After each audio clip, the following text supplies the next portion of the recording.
Friends, ಈ ರೀತಿಯಾಗಿ chicken ಫ್ರೈನ ಮಾಡಿ ನೋಡಿ, ತುಂಬ ರುಚಿಯಾಗಿರುತ್ತೆ. ಈ ವಿಡಿಯೋನ ಸ್ಕಿಪ್ ಮಾಡ್ದಿರ ನೋಡಿ ಫ್ರೆಂಡ್ಸ್. ನಾನು ಯಾವ ರೀತಿ ಮಾಡ್ತಾಯಿದ್ದೀನಿ ಅಂತ ತೋರಿಸ್ತೀನಿ.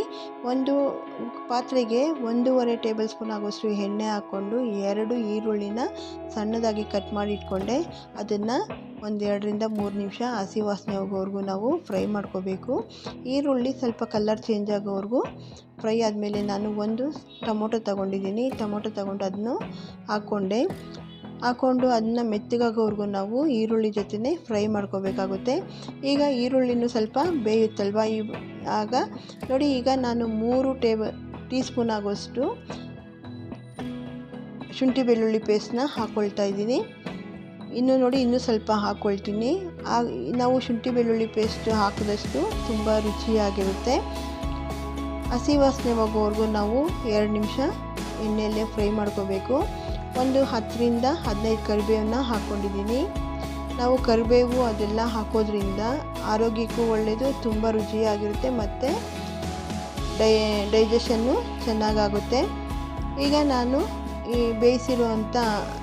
ಈ ಫ್ರೈ ಮಾಡ್ಕೊಂಡಿರೋಂಥ ಶುಂಠಿ ಬೆಳ್ಳುಳ್ಳಿ ಪೇಸ್ಟು, ಈರುಳ್ಳಿ, ಟೊಮೊಟೊ ಎಲ್ಲ ನೋಡಿ ತುಂಬ ಮೆತ್ತಗಾಗಿದೆ.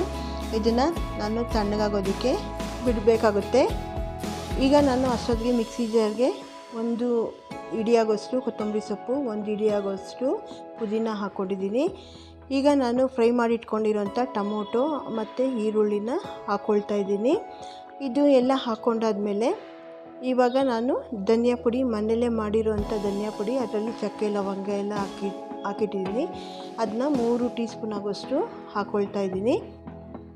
ಜೊತೆಗೆ 1 ಟೀ ಸ್ಪೂನ್ ಆಗೋಷ್ಟು ಖಾರದ ಪುಡಿನ ಹಾಕ್ಕೊಳ್ತಾ ಇದ್ದೀನಿ. ನೋಡಿಕೊಂಡು ಹಾಕ್ಕೋಬೇಕಾಗುತ್ತೆ. ನಿಮಗೆ ಖಾರ ಜಾಸ್ತಿ ಬೇಕು ಅಂತಂದರೆ ಹಾಕ್ಕೊಳ್ಳಿ. ಗರಂ ಮಸಾಲ 1 ಟೀ ಸ್ಪೂನ್ ಆಗೋಷ್ಟು, ಅರಿಶಿನ ಅರ್ಧ ಟೀ ಸ್ಪೂನ್ ಆಗೋಷ್ಟು, ಮತ್ತು ಚಿಕನ್ ಮಸಾಲ ಬಂದು 1 ಟೀ ಸ್ಪೂನ್ ಆಗೋಷ್ಟು ಹಾಕ್ಕೊಂಡು ಇದನ್ನ ನುಣ್ಣಗೆ ರುಬ್ಕೋಬೇಕಾಗುತ್ತೆ. ಈಗ ನಾನು ಅದೇ ಪಾನಲ್ಲಿ ಸ್ವಲ್ಪ 1.5 ಟೇಬಲ್ ಸ್ಪೂನ್ ಆಗೋಷ್ಟು ಎಣ್ಣೆ ಹಾಕ್ಕೊಂಡಿದ್ದೀನಿ. ಎಣ್ಣೆ ಹಾಕ್ಕೊಂಡು ಒಂದು ಈರುಳ್ಳಿನ ಸಣ್ಣದಾಗಿ ಕಟ್ ಮಾಡಿ ಇಟ್ಕೊಂಡಿದ್ದೆ, ಅದನ್ನ ಫ್ರೈ ಮಾಡ್ಕೋಬೇಕು. 2-3 ನಿಮಿಷ ಚೆನ್ನಾಗಿ ಫ್ರೈ ಮಾಡ್ಕೊಂಡಾದ್ಮೇಲೆ ಈಗ ನಾನು ನೀಟಾಗಿ ತೊಳೆದಿಟ್ಕೊಂಡಿರೋಂಥ ಚಿಕನ್ನ ಹಾಕ್ಕೊಳ್ತಾ ಇದ್ದೀನಿ. ನೋಡಿ, ಈಗ ಈರುಳ್ಳಿ ಫ್ರೈ ಆಗಿದೆ.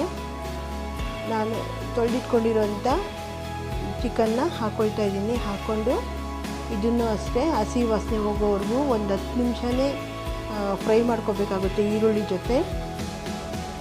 ಮಿಕ್ಸ್ ಮಾಡ್ಕೊಂಡಾದ್ಮೇಲೆ ನಾವು ನೋಡಿಕೊಂಡು ನಾವು ರುಚಿಗೆ ಎಷ್ಟು ಬೇಕೋ ಅಷ್ಟನ್ನ ಉಪ್ಪು ಇವಾಗಲೇ ಹಾಕ್ಕೋಬೇಕಾಗುತ್ತೆ.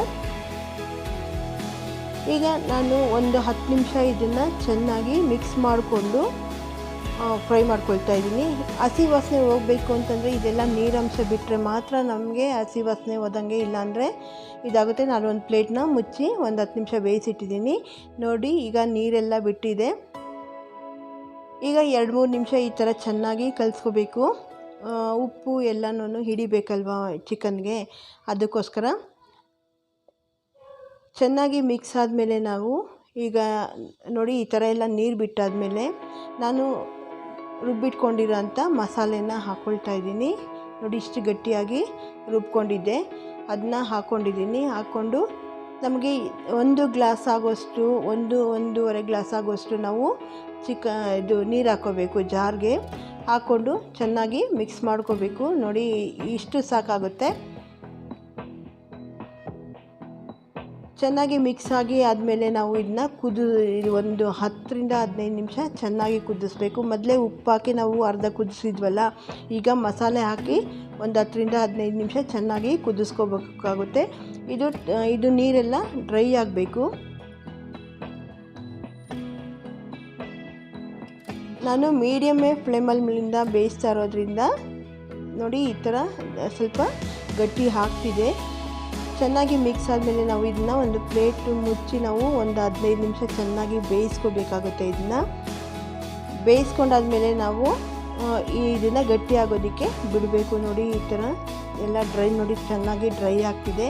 ನಿಮಗೆ ಫುಲ್ಲು ಗಟ್ಟಿ ಬೇಕು ಅಂತಂದರೆ ಗಟ್ಟಿಯಾಗಿ ಮಾಡ್ಕೋಬೇಕು. ಇಲ್ಲ ಅಂತಂದರೆ ನೋಡಿ, ನಮಗೆ ಇನ್ನೂ ಸ್ವಲ್ಪ ಕುದೀತಾ ಇದೆಯಲ್ಲ, ಈಗ ಮಸಾಲೆ ಎಲ್ಲ ಚೆನ್ನಾಗಿ ಚಿಕನ್ಗೆ ಹಿಡಿಬೇಕು. ಅಲ್ಲಿವರೆಗೂ ನಾವು ಥರ ಬೇಯಿಸ್ಕೋಬೇಕಾಗುತ್ತೆ.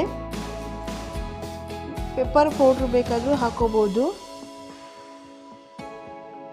ನೋಡಿ ಈಗ ಡ್ರೈ ಆಗ್ತಿದೆ ಚಿಕನ್ನು, ಮುಕ್ಕಾಲು ಭಾಗ ಬೆಂದಿದೆ. ನೋಡಿ ನಾವು ನೀರು ಹಾಕ್ಕೊಂಡಿದ್ವಲ್ಲ ಅದನ್ನೆಲ್ಲ ಸ್ವಲ್ಪ ನೋಡಿ ಡ್ರೈ ಆಗಿದೆ. ಇವಾಗ ನೋಡಿ ಇದು ಬೆಂದಿದೆ. ನಾವು ಇನ್ನು ಒಂದು 5 ನಿಮಿಷ ಇದನ್ನ ಡ್ರೈ ಮಾಡ್ಕೋಬೇಕಾಗುತ್ತೆ. ಚೆನ್ನಾಗಿ ನಮಗೆ ಎಷ್ಟು ಬೇಕೋ ಅಷ್ಟು ಕನ್ಸಿಸ್ಟೆನ್ಸಿಯಲ್ಲಿ ನಾವು ಇದನ್ನ ದಪ್ಪ ಮಾಡ್ಕೋಬೇಕಾಗುತ್ತೆ. ನೋಡಿ ಇವಾಗ ಪ್ಲೇಟ್ ಮುಚ್ಚಿ ನಾನು ಒಂದು 10 ನಿಮಿಷ ಬೇಯಿಸ್ತೀನಿ. ನೋಡಿ ಇದು ಎಣ್ಣೆ ಬಿಟ್ಕೊಂಡಿದೆ, ಈಗ ಡ್ರೈ ಆಗಿದೆ. ನೋಡಿ ಇಷ್ಟು ಮಾತ್ರ ಆದಾಗ ನಾವು ಒಂದು ನಿಂಬೆಹಣ್ಣನ್ನ ಹಿಂಡ್ಕೋಬೇಕಾಗುತ್ತೆ. ಈ ನಿಂಬೆಹಣ್ಣು ಕೊನೆಯಲ್ಲಿ ಹಾಕೋದ್ರಿಂದ ತುಂಬ ರುಚಿ ಕೊಡುತ್ತೆ ಚಿಕನ್ನು. ನಾನು ಒಂದು ನಿಂಬೆಹಣ್ಣು ಫುಲ್ಲು ಹಾಕ್ಕೊಂಡಿದ್ದೀನಿ. ಈಗ ನಾನು ಒಂದು 2 ನಿಮಿಷ ಚೆನ್ನಾಗಿ ಇದನ್ನ ಮಿಕ್ಸ್ ಮಾಡಿಕೊಂಡು ಹುಳಿ ಎಲ್ಲ ಚಿಕನ್ಗೆ ಚೆನ್ನಾಗಿ ಹಿಡಿಬೇಕಾಗುತ್ತೆ. ನೋಡಿ ಈಗ ಚಿಕನ್ ರೆಡಿ ಆಗಿದೆ.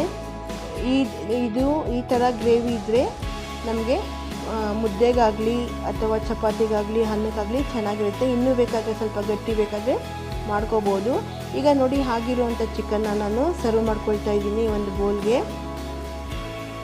ತುಂಬ ರುಚಿಯಾಗಿರುವಂಥ ಚಿಕನ್ ಫ್ರೈನ ಮಾಡಿದ್ದೀನಿ. ನೋಡಿ ನಿಮಗೆ ಬೇಕು ಅಂತಂದರೆ ಇನ್ನೂ ಸ್ವಲ್ಪ ಗಟ್ಟಿ ಸಹ ಮಾಡ್ಕೋಬೋದು. ಗಟ್ಟಿ ಮಾಡಿಕೊಂಡು ನಾವು ಒಂದು ನಂಜುಕೊಳ್ಳೋದಕ್ಕೆ ಏನಕ್ಕಾದರೂ, ಇವಾಗ ಬರೀ ಸಾರಿತ್ತು ಅದಕ್ಕೆ ಏನಾದರೂ ನಂಚ್ಕೊಳ್ಳೋಕೆ ಬೇಕು ಅಂದರೆ ಬೇಕಾದರೆ ನಾವು ಈ ಥರ ಮಾಡ್ಕೋಬೋದು. ನೋಡಿ ತುಂಬ ರುಚಿಯಾಗಿರೋಂಥ ಚಿಕನ್ ಫ್ರೈ ರೆಡಿಯಾಗಿದೆ. Thank you friends.